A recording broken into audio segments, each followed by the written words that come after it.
Well, wrestling fans, it may have happened, and it is the worst way it can go. This is not in any way official. Take this all with a grain of salt, but it is being reported that the WWE has officially been sold to none other than Saudi Arabia.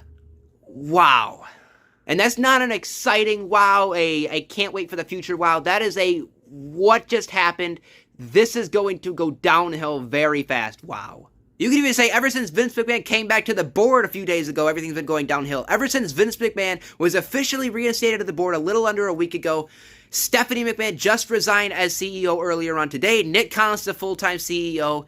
Reports of the company being sold within the next 3 to 6 months are there. Reports of Vince McMahon possibly taking over creative are out there. And yes, this is not official. It is close to midnight time Eastern, so if they're officially going to announce it, they'll probably do it sometime tomorrow Eastern Standard Time. But the way this changes everything for the worse is just unbelievable. For one, let's think back to the early Saudi Arabia shows. The Saudi Arabia shows were the only one at Goldberg and The Undertaker and DX, Brothers of Destruction. Even wrestlers that aren't alive anymore, like Yokozuna, like the Ultimate Warrior. That right there shows not only A, their taste in wrestling, that being they're those people that cannot see new stars on the show, that only care about the old stars of the past, and B, shows how out of date the Saudi Arabian officials, I guess you could say, I don't really know what to call them, just how out of date they are with wrestling. They wanted Yokozuna and the Ultimate Warrior on their show.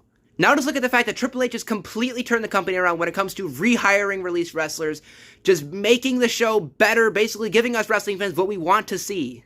But then thirdly, think of just Sami Zayn and any other wrestler who may have some sort of religious belief or heritage or whatever that goes against Saudi Arabia. Sami Zayn is the biggest one I can think of. How is that going to impact a guy like Sami Zayn?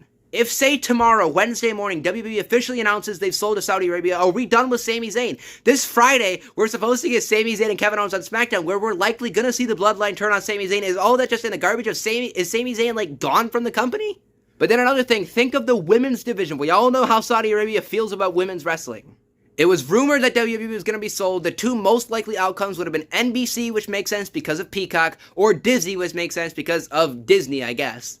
As of tomorrow morning, as of when lots of you are maybe be seeing this video, WWE may officially be owned by Saudi Arabia, and the entire landscape of not only the WWE, but the entirety of professional wrestling might be about to change for the worse. Now, one more thing just to get clear, I have no idea how this works. I don't know if this is just a business thing. I don't know if Saudi Arabia owns the company, if Triple H is still the head of creative, if they have any say in what storylines are going on, just what we see on weekly TV, pay-per-view, premium live event.